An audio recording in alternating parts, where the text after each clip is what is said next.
Captain Lee Daeho stared at the screen in front of him. The stars looked different here, so far from Earth. His ship, the Eternal Dawn, had been traveling for 6 months. They were the first humans to come this far into space. "Captain, we're getting close to Vega 7, said Kim Taemin from his seat at the communications desk.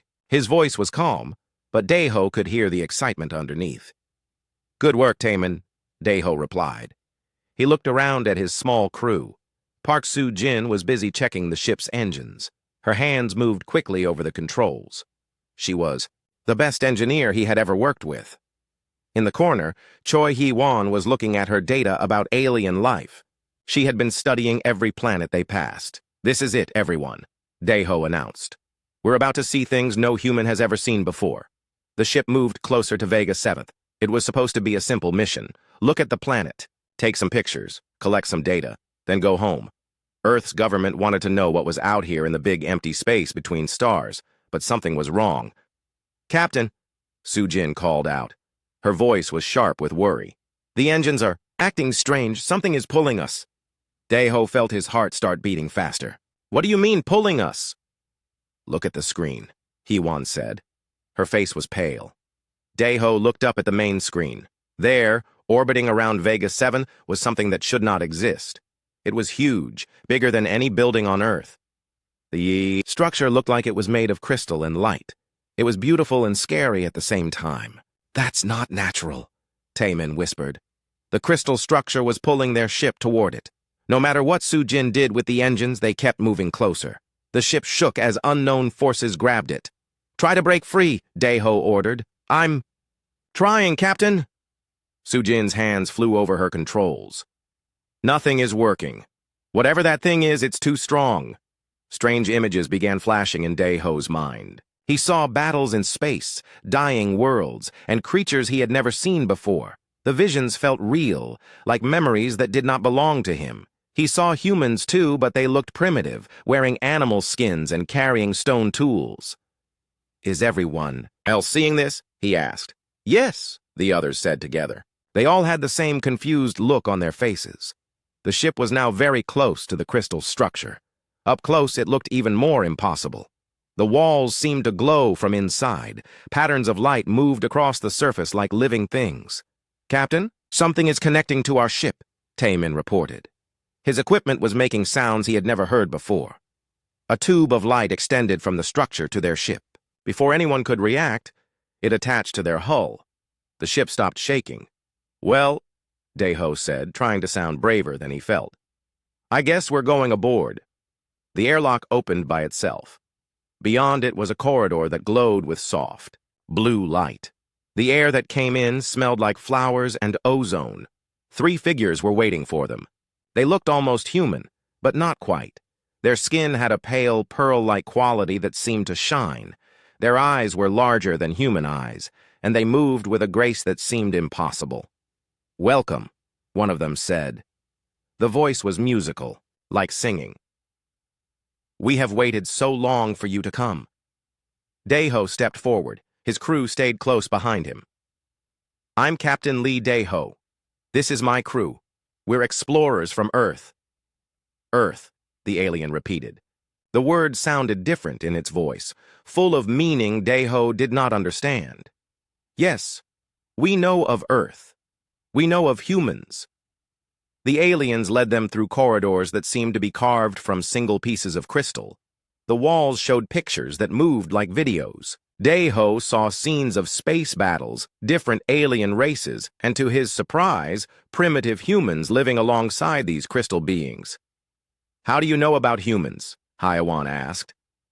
Her scientific mind was working hard to understand what she was seeing. "All will be explained," the lead alien said. "Our queen has waited many lifetimes to meet one of you." They walked for what felt like hours through the massive structure. Other aliens watched them pass. Some looked excited, others seemed afraid. All of them stared at Daeho with special interest. Finally, they reached a huge room with a ceiling so high Daeho could not see the top. At the far end was a throne made of what looked like living light. On the throne sat the most beautiful creature Daeho had ever seen. She was taller than the others, with skin that glowed like moonlight. Her hair moved as if it was underwater, and her eyes held the depth of ancient oceans. But there was something in those eyes that looked familiar, like seeing a face in a dream. The queen stood up when she saw them. Her movement was quick, almost desperate. She walked down from her throne, her eyes fixed on Dai-Ho. "You," she whispered. Her voice was like music and thunder at the same time. "After all these years, after all this waiting." She reached Dai-Ho and stopped just in front of him. Up close, he could see that her hands were shaking. Tears that glowed like starlight were falling from her eyes. Without warning, she stepped forward and wrapped her arms around him. Dai-Ho felt warmth spread through his body, and suddenly the strange visions in his mind became clearer. He saw the history of her people, their long search, their growing desperation. The queen held him tight and whispered in his ear, "At last I've found you, my human." Behind him, Dai-Ho heard his crew gasp in surprise.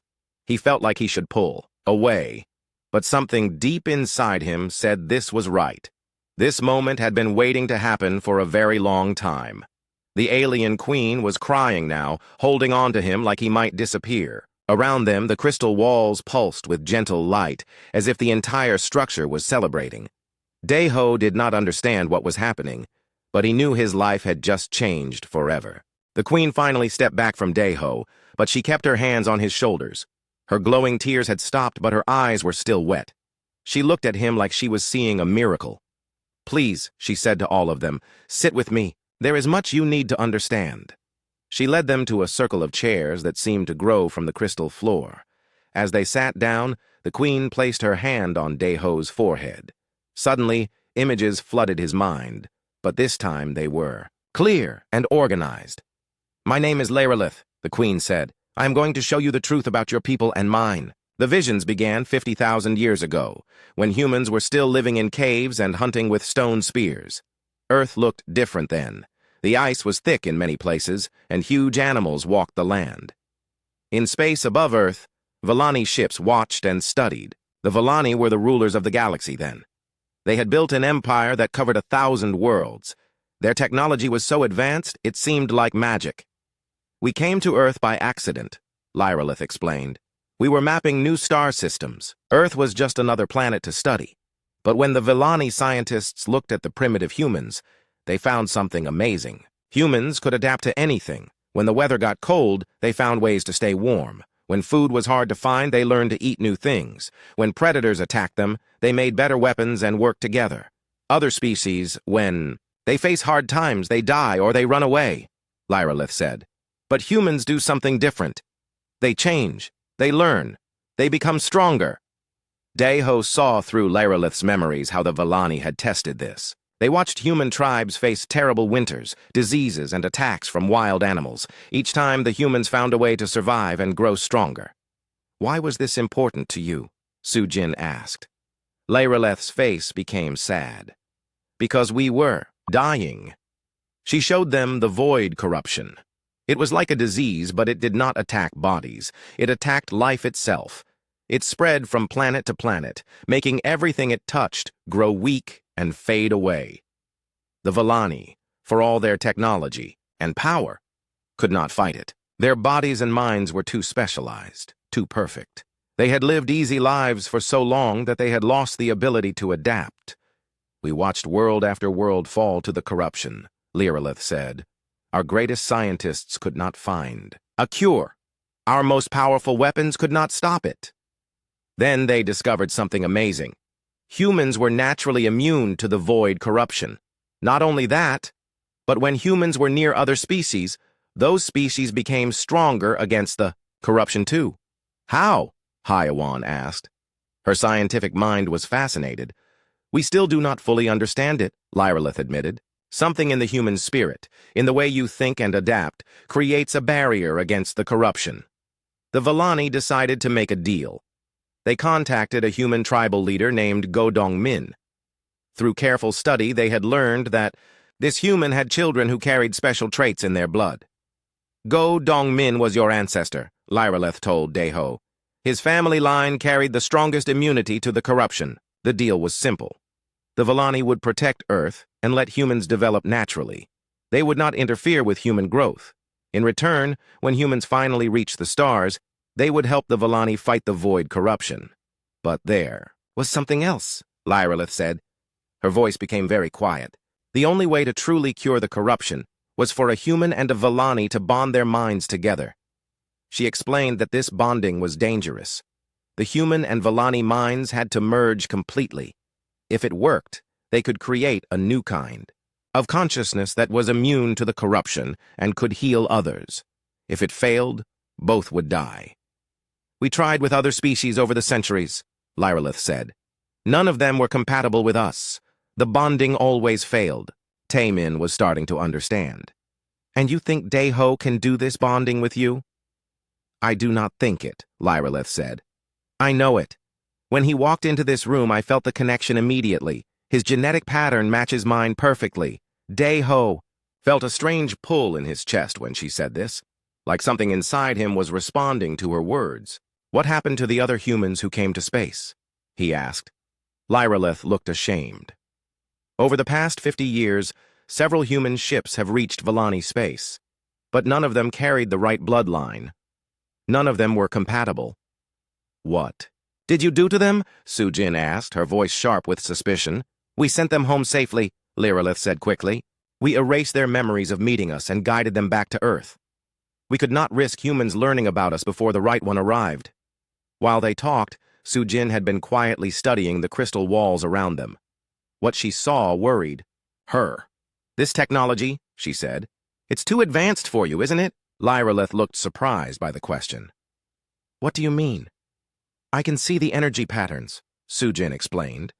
These systems are running themselves. You're not controlling them anymore. You've forgotten how they work.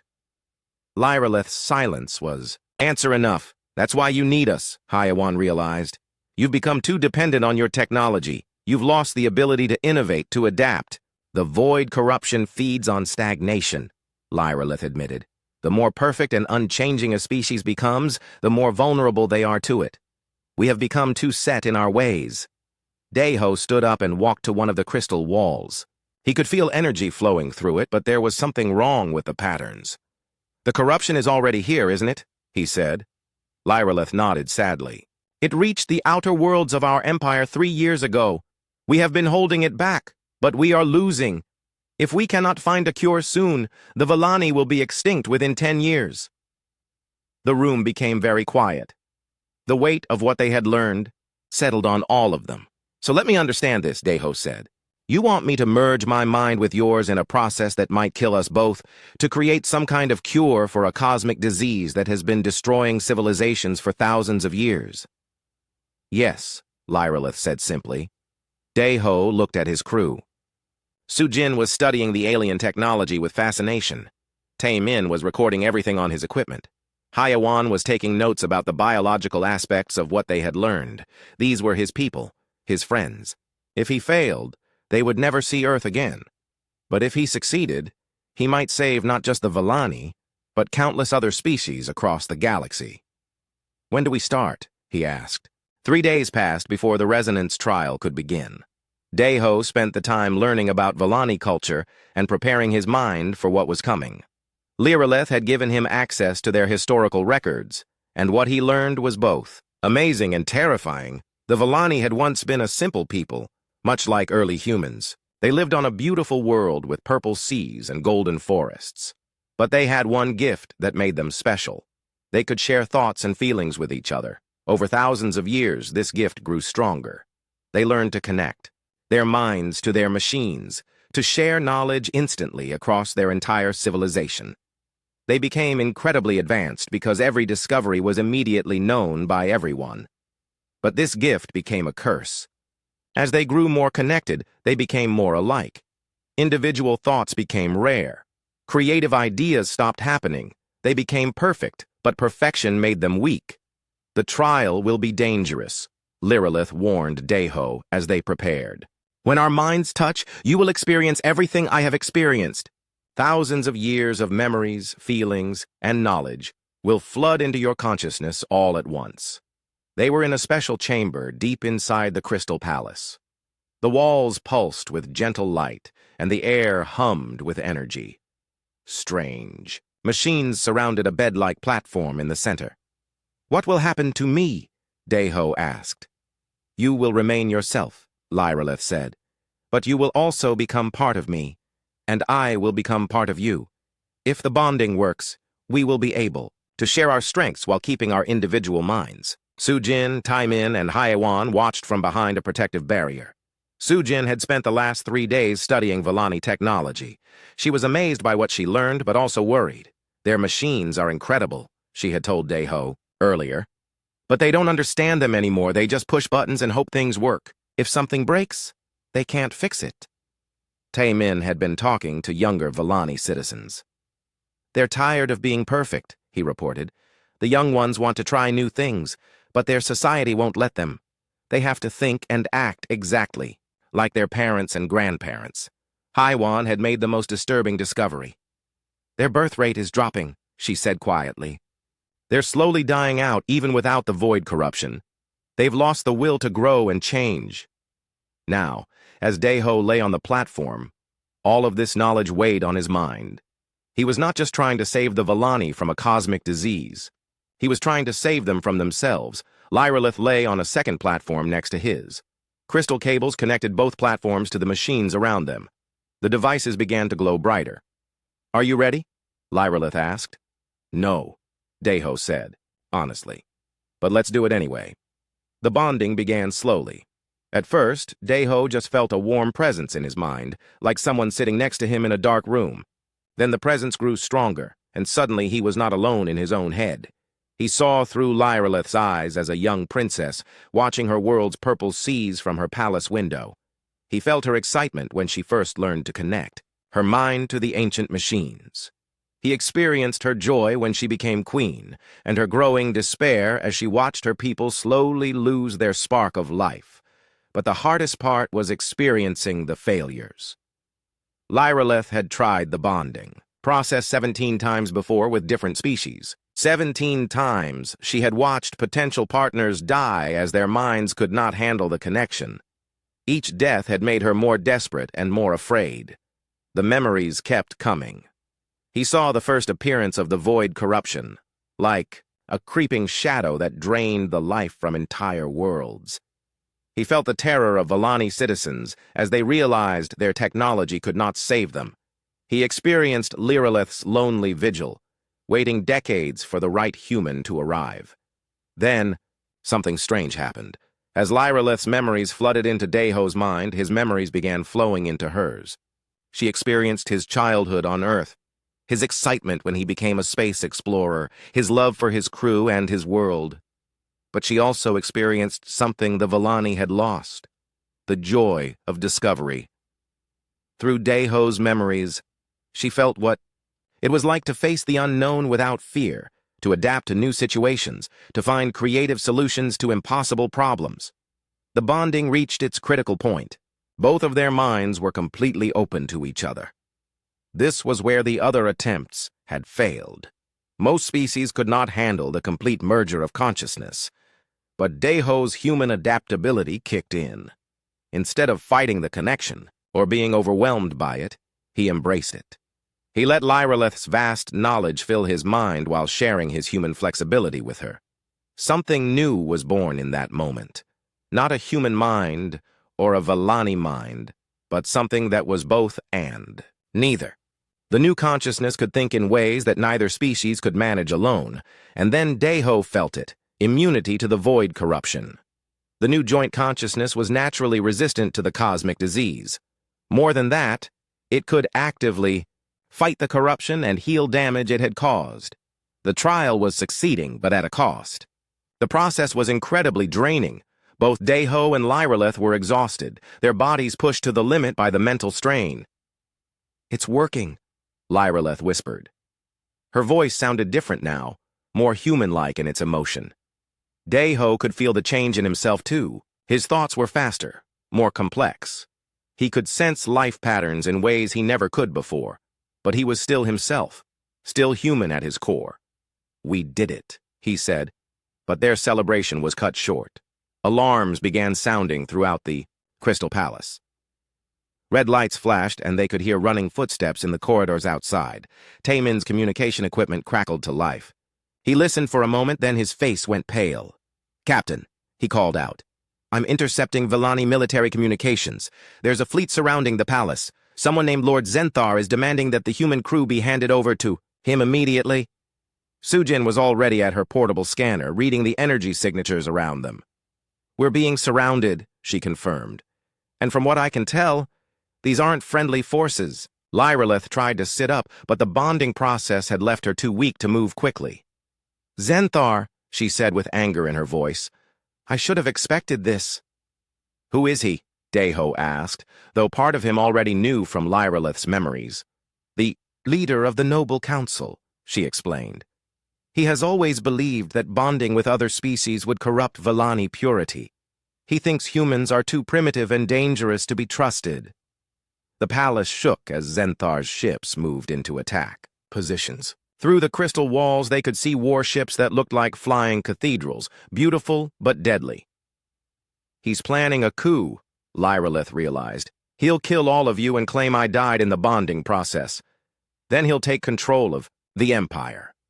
Daeho forced himself to stand, even though his legs felt weak. The bonding had changed him, but it had also made him more determined.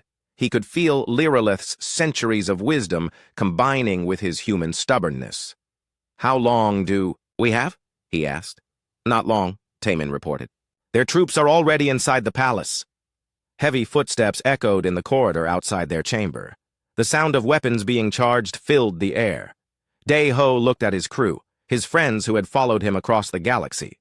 Then, he looked at Lyralith, who had waited so long for this moment only to see it threatened by her own people. The door to the chamber began to glow as someone cut through it from the outside. "Whatever happens," Daeho said to everyone in the room, "we don't give up. We've come too far to fail now." The door exploded inward, and armored Villani soldiers poured into the room. Behind them walked a tall figure in elaborate robes. Lord Zenthar himself.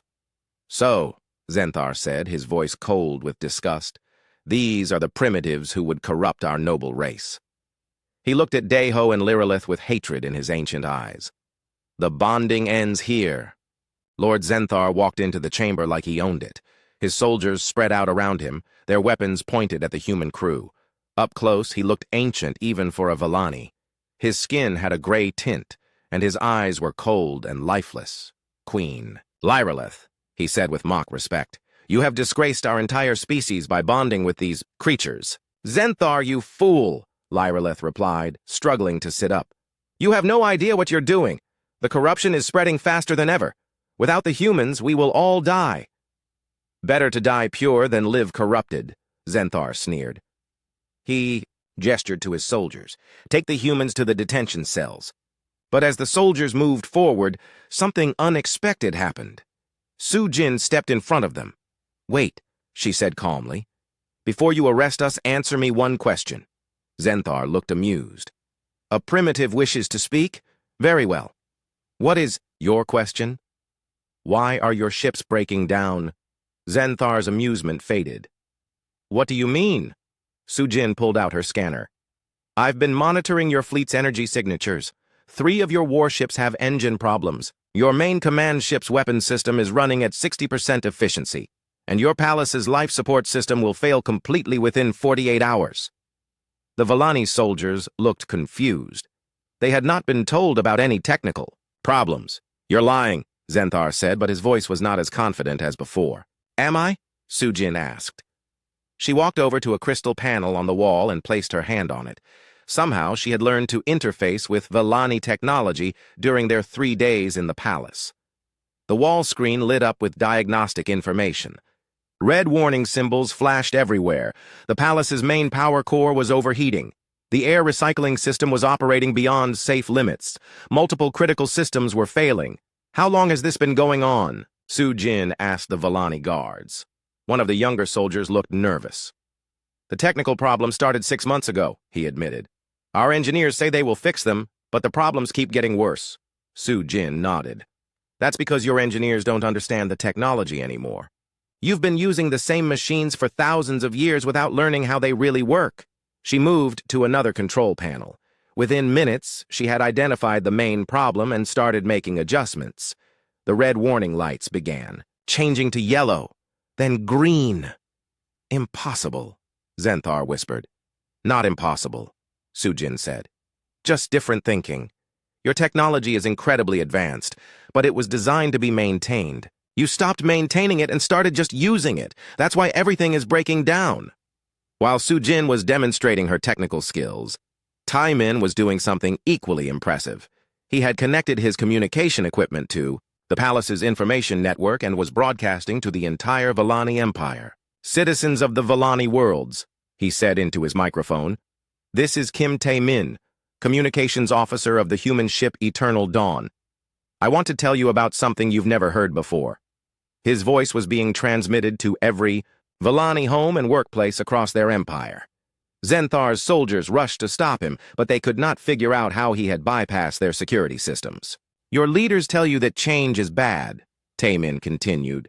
They say you must always think and act the same way your ancestors did. But I want to share something with you, a human concept called music. He played a recording of a simple human song. It was nothing fancy, just a folk melody from Earth. But to the Vellani, who had not heard anything truly new in centuries, it was like hearing magic. The song was followed by a human story, then a joke, then a recipe for chocolate cake. Simple things that showed the diversity and creativity of human culture. Throughout the Vellani Empire, citizens stopped what they were doing to listen. Many of them had never heard ideas like these before. Stop this transmission immediately, Zenthar ordered. But Hye-Wan was already at work on her own project. She had been studying Vellani biology for 3 days, and what she had learned was disturbing. Lord Zenthar, she called out, you want to preserve Vellani purity, right? Then you need to listen to what I've discovered. She activated a holographic display that showed Vellani genetic patterns. Your species is dying, she announced, not just from the void corruption, but from genetic stagnation. The display showed how Vellani DNA had become more and more similar over thousands of years. You've eliminated almost all genetic diversity, Hye-Wan explained. Your immune systems are weak, your birth rates are dropping, your lifespans are getting shorter. She switched to a comparison chart. Human DNA, on the other hand, is incredibly diverse. We have genetic variations that make us stronger, more adaptable, more resistant to disease. Zenthar was getting angry. Vellani genetics are perfect. We have evolved beyond the need for primitive diversity. No, Hye-Wan said firmly. You've evolved yourselves into a dead end. The only way to save your species is to introduce new genetic material. The bonding process between humans and Vellani isn't just about fighting the corruption. It's about giving your people a future. The evidence was overwhelming. Sujin had proven that human thinking could solve Vellani technical problems. Taemin had shown that human culture could inspire Vellani creativity. Hye-Wan had demonstrated that human genetics could save Vellani biology. But Zenthar was not convinced. If anything, the demonstrations made him more determined to eliminate the humans. Enough, he shouted. You see, this is exactly what I warned about. These creatures are already corrupting our people with their chaotic thinking. He raised his weapon and pointed it directly at Dae-ho. I will end this madness now. But before he could fire, Lyrelith surprised everyone. Despite her weakness from the bonding process, she managed to stand up and place herself between Zenthar and Dae-ho. You will not harm him, she said. The bonding had changed her voice, making it stronger and more commanding than ever before. Step aside, Lyrelith, Zenthar warned. You are no longer fit to rule. The bonding has corrupted your mind. Has it? Lyrelith asked. Or has it finally made me see clearly? She looked around the room at the human crew, then at Zenthar's soldiers, then at the displays showing all the problems their empire faced. For centuries, I watched our people grow weaker and more afraid, she said. I watched our technology fail because we were too proud to learn new ways. I watched the void corruption spread while our greatest minds could think of no solutions. She moved closer to Zenthar. And then these humans arrive. In 3 days, they have solved problems our engineers could not fix in months. They have inspired our citizens with new ideas. They have shown us a path to survival that we were too blind to see. They are primitives, Zenthar insisted. They are our salvation, Liraleth replied.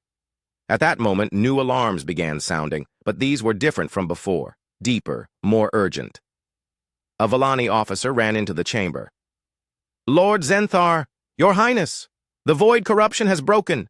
Through our outer defenses. It's entering the home system. Through the crystal walls, they could see dark shadows spreading across the nearby space. The corruption looked like living darkness, swallowing light and life wherever it touched. It's here, Deho said. He could sense it through his bond with Liraleth. The final test. Zenthar's face went pale. His centuries of preparation, his powerful weapons, his perfect soldiers, none of it would matter against the void corruption. We need to work together, Deho told him. Humans and Vallani, fighting as one. It's the only way. For a moment, Zenthar hesitated. His entire worldview was crumbling around him. Everything he believed about Vallani's superiority was being proven wrong. But then, his pride won out. Never, he snarled. I would rather die than be corrupted by your primitive chaos. He raised his weapon again, but this time he aimed it at the bonding equipment. If he could not stop the humans, he would at least destroy their ability to cure the corruption.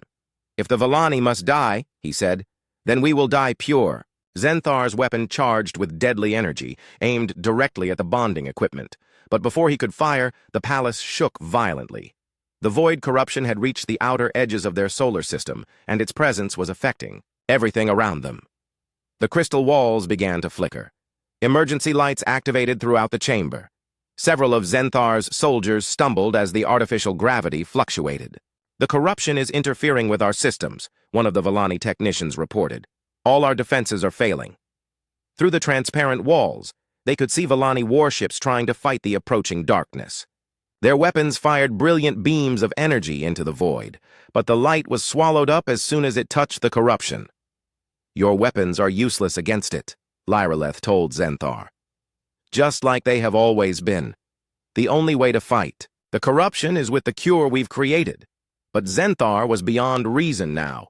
Faced with the collapse of everything he believed in, he had chosen destruction over change. Then we all die together, he said, and pulled the trigger. The energy beam shot toward the bonding equipment, but Sujin was already moving. She threw herself at the control panel, redirecting the palace's defensive shields to protect the delicate machinery. The beam struck the shields and scattered harmlessly. Nice try, she said to Zenthar. But you're forgetting something. We're engineers. We know how to improvise. While Sujin protected the equipment, Taemin was coordinating with Vallani citizens across